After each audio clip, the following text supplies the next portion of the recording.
Bien, ya llegando a la parte final del tema de los gases, vamos a ver la teoría cinética de los gases. Lo que habíamos visto hasta este punto se llamaba la teoría clásica de los gases. ¿Qué es la teoría clásica de los gases? La teoría clásica de los gases plantea un problema y lo dilucida de manera experimental. En cambio, la teoría cinética de los gases plantea un problema y lo dilucida a través del conocimiento que se tenga de, de datos teóricos, de fundamentos teóricos que se llaman postulados. Es decir, la teoría cinética plantea el problema y lo dilucida a través de fundamentos teóricos, conocimientos teóricos llamados postulados. Vamos a enunciar algunos postulados de ellos. El primer postulado es que se considera que todos los gases están constituidos por partículas muy pequeñas llamadas moléculas, de igual masa y tamaño en un mismo gas, pero diferente en gases diferentes. Es decir, que todas las moléculas nitrógeno son iguales, todas las moléculas oxígeno son iguales, pero las moléculas nitrógeno son diferentes a las moléculas oxígeno. Segundo postulado, estas moléculas se mueven de una manera muy caótica, sin orden, de tal forma que chocan entre sí con las paredes del recipiente que lo contiene. Al tener las moléculas un movimiento desordenado, caótico, y al ser una propiedad de los gases,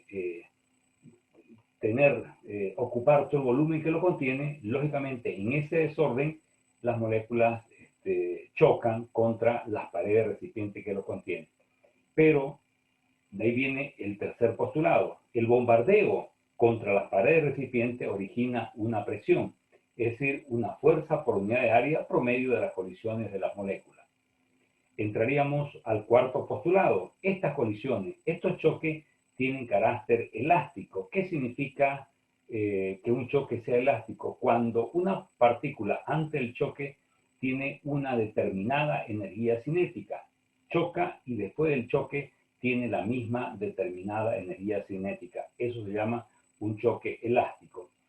Otro fundamento, otro postulado que podríamos mencionar sería la temperatura al interior de un sistema gaseoso es una cantidad proporcional al promedio de la energía cinética de todas las moléculas del sistema. Entonces estos son postulados, son fundamentos. Vamos a tomar la teoría cinética de los gases para demostrar uno de estos postulados. El postulado que vamos a demostrar, que en este momento es nuevo para nosotros, es que la temperatura al interior de un sistema gaseoso es una cantidad proporcional al promedio de la energía cinética de todas las moléculas del sistema. Entonces, vamos a destacar lo siguiente. Si nosotros tenemos una superficie cualquiera, vamos a ver que tenemos esta superficie, ¿no? Tenemos una superficie cualquiera, en este caso tenemos este libro, tenemos base por altura. Entonces, la base por la altura nos da a nosotros un área. La base por la altura nos da un área. Entonces, si esta área la proyectamos contra la pared, nos va a dar un volumen. Entonces, un área proyectada nos da un volumen. Bien, bajo ese contexto, veamos lo siguiente. Tenemos aquí un área que vamos a proyectar contra la pared. Entonces, al proyectar el área contra la pared, nos va a dar todo un volumen. Este es el volumen, ¿no? Y por ese volumen vamos a hacer pasar un fluido gaseoso. Y las moléculas que están en este fluido gaseoso van a llevar una velocidad rectilínea uniforme U. ¿De acuerdo?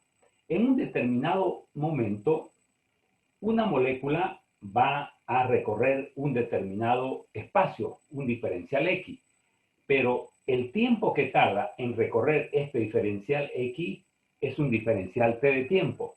Entonces, cuando el área se desplaza un diferencial X de espacio, entonces que origina un diferencial volumen.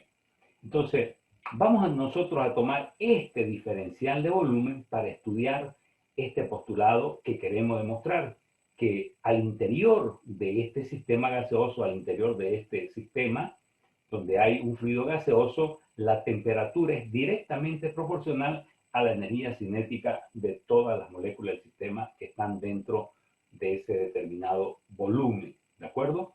Bien, esta área vamos a dividirla en 6 partes iguales. Si esta área la dividimos en 6 partes iguales, cada una de estas áreas se llama una unidad de área. ¿De acuerdo? Cada una se llamaría una unidad de área. Si una unidad de área la desplazamos contra la pared, la unidad de área al desplazarse contra la pared nos va a dar una unidad de volumen. ¿De acuerdo? Bien. Vamos a suponer que por cada área se desplazan la misma cantidad de moléculas, ¿no? Las mismas cantidades de moléculas se desplazan por cada área y eso significa que en cada unidad de volumen vamos a tener la misma cantidad de moléculas. Muy bien. Vamos a dar alguna nomenclatura. Sea diferencial B el volumen cuando el área recorre un diferencial X de espacio en un diferencial T de tiempo. A eso llamamos diferencial volumen. Vamos a decir N con el 1 arriba es la cantidad de partículas que hay en cada unidad de volumen. En cada una de estas unidades de volumen, ¿ya? Vamos a tener N1 partículas. Y dz' va a ser la cantidad total de partículas que se encuentran dentro de este diferencial volumen. Entonces, si dz' es la cantidad total de partículas que está en este diferencial de volumen, sería entonces igual al número de partículas que hay por cada volumen por ese diferencial volumen. Pero ¿de dónde resulta este diferencial volumen? Resulta cuando el área se desplaza un diferencial X de espacio, ¿ya? Pero este diferencial X de espacio sería, como lleva un movimiento rectilíneo uniforme, sería velocidad por diferencial de tiempo. Por lo tanto, la cantidad de partículas que hay en este diferencial de volumen son N1A por U por diferencial de T. ¿Qué es este diferencial de volumen? Este diferencial de volumen es como si fuera una habitación. Y una habitación tiene 6 lados, ¿no? Tenemos el techo, ¿no? Tenemos el suelo, tenemos paredes laterales y las otras paredes. En total nosotros tenemos 6 lados. Si solamente de todas esas partículas, vamos a suponer que estas partículas se mueven contra estos 6 lados de este volumen. Vamos a suponer que la misma cantidad de partículas que choca contra un lado, choca contra el otro lado, choca contra el otro lado y choca contra cada uno de los 6 lados que conforman ese diferencial volumen. Por lo tanto, si tomamos como fundamento de que la misma cantidad de partículas choca contra cada una de las paredes, vamos a definir a dz, ya no dz', sino dz, ¿ya? Como la sexta parte que hay de todas las partículas que están dentro de ese diferencial de volumen. ¿Por qué? Porque la misma cantidad de partículas choca contra cada una de las paredes y como el diferencial de volumen tiene 6 lados, lo dividimos entre 6. Entonces, a esta ecuación dz la llamamos nosotros ecuación número 1.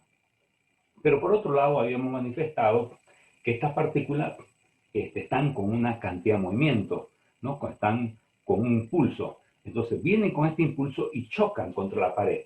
Al chocar contra la pared, originan un impulso, ¿no? Pero vamos a suponer que al chocar contra la pared, el choque tiene carácter elástico. ¿Qué significa? Que cuando la partícula choca contra la pared con una determinada velocidad, después el choque conserva su velocidad. Por lo tanto, si decimos que I es la masa por la velocidad que viene a ser el impulso, vamos a definir el impulso total de una sola partícula. Como hay una conservación del impulso, una conservación de la energía, entonces el impulso total se define como el impulso antes del choque más el impulso después del choque. Pero como antes del choque es masa por velocidad y después del choque sigue siendo masa por velocidad, por lo tanto el impulso total va a ser 2 veces masa por velocidad. Y vamos a definir al impulso total de todas las partículas que chocan contra una sola pared como la cantidad de partículas, ¿ya? El impulso total de todas las partículas que chocan contra una pared va a ser a la cantidad total de partículas que chocan contra esa pared por el impulso total de cada partícula. Entonces, estos valores que hemos encontrado aquí, el impulso total de una partícula que definimos como ecuación número 2, y definimos la ecuación diferencial, la cantidad, el impulso total de todas las partículas que chocan contra una pared como ecuación número 3, la ecuación 1 y la ecuación 2 vamos a sustituir en la ecuación número 3. Entonces, diferencial I sería igual a dz, y dz tiene todo este valor por I' que tiene todo este valor. Entonces, de aquí simplemente nosotros tenemos U, velocidad por velocidad, es velocidad al cuadrado. No quiero factorizar en este momento 6 con 2 porque se pueden factorizar, sino por motivos que posteriormente lo vamos a necesitar, lo dejamos sin factorizar, 2 entre 6. ¿De acuerdo? Por otro lado, decíamos que las partículas chocan contra las paredes recipientes que lo contiene y originan una presión, es decir, una fuerza por unidad de área. Pero la fuerza, según Newton, es masa por aceleración. Pero aceleración es la derivada de la velocidad respecto al tiempo. Entonces aquí vamos a tener masa por una derivada. La masa es una constante. Cuando yo tengo una constante multiplicando una derivada, la constante la puedo meter dentro de la derivada. Por lo tanto, decir masa por diferencial U es como decir la derivada de la masa por la velocidad respecto al tiempo. Pero ¿qué he logrado al introducir esta constante dentro de la derivada? Que la derivada de la masa por la velocidad es la derivada del impulso, ¿no? Respecto al tiempo sobre área, y le coloco uno acá para que podamos multiplicar extremo con extremo, medio con medio. Por lo tanto, vamos a tener diferencial de impulso sobre área por diferencial de tiempo. Por lo tanto, aquí vamos a despejar diferencial de impulso, que va a ser área por presión por diferencial de tiempo, y vamos a llamar ecuación número 4. Fíjense, perdón, ecuación número 5. Fíjense que la ecuación número 4 también es diferencial y, por lo tanto, la ecuación 4 es igual a la ecuación número 5, ¿no? O la ecuación 5 igual a la ecuación 4. Entonces, área por presión por diferencial de tiempo va a ser igual a todo esto de acá. Acá simplificamos diferencial tiempo, simplificamos área y nos queda presión, que va a ser igual a 2 veces la masa por la velocidad al cuadrado por la cantidad de partículas que hay por unidad de volumen sobre 6. Si a esta ecuación la multiplico por la misma variable a un lado y al otro lado, no varía nada. Y vamos a multiplicar por el volumen de un solo mol. Vamos a multiplicar por el volumen de un solo mol. Por lo tanto, aquí vamos a ver que tenemos la cantidad de partículas que hay en una unidad de volumen por el volumen de un solo mol. Si yo multiplico la cantidad de partículas que hay en una unidad de volumen por su volumen total, voy a obtener la cantidad total de partículas que hay en un mol. Y eso se llama el número de Avogadro. Entonces, reemplazo y voy a tener que aquí tengo el número de Avogadro. Pero vamos a multiplicar esta masa por el número de Avogadro. ¿Qué es masa? Es la masa de una partícula. Si multiplico la masa de una partícula por la cantidad total de partículas que hay en un solo mol, puedo obtener el peso molecular. Por lo tanto, voy a saber que P por B para un solo mol es RT. Por lo tanto, voy a tener 2 veces el peso molecular por la velocidad al cuadrado sobre 6. El peso molecular es como si fuera masa. Y aquí vamos a hacer simplemente un artificio, un algebraico, ¿no? Vamos a despejar T, y como 6 es 2 por 3, de aquí vamos a decir que 1/2 masa por velocidad al cuadrado por 2/3 sobre R. Pero fíjense que 1/2 de masa por velocidad al cuadrado es igual a la energía cinética. Y con esto queda demostrado lo que el postulado que queríamos demostrar, que decía que la temperatura al interior de un sistema gaseoso es directamente proporcional a la energía cinética. Fíjense ustedes que esto es la teoría cinética de los gases. Nosotros hemos planteado un problema. ¿Cuál era el problema? Era determinar que la temperatura al interior de un sistema gaseoso es directamente proporcional a la energía cinética. ¿Cómo lo hemos dilucidado este problema? Simplemente a través de todos sustentos teóricos, fundamentos teóricos que son llamados postulados, y así diferente a lo que era la teoría clásica, que planteaba un problema y lo dilucidaba a través de la experiencia o a través del modelo experimental.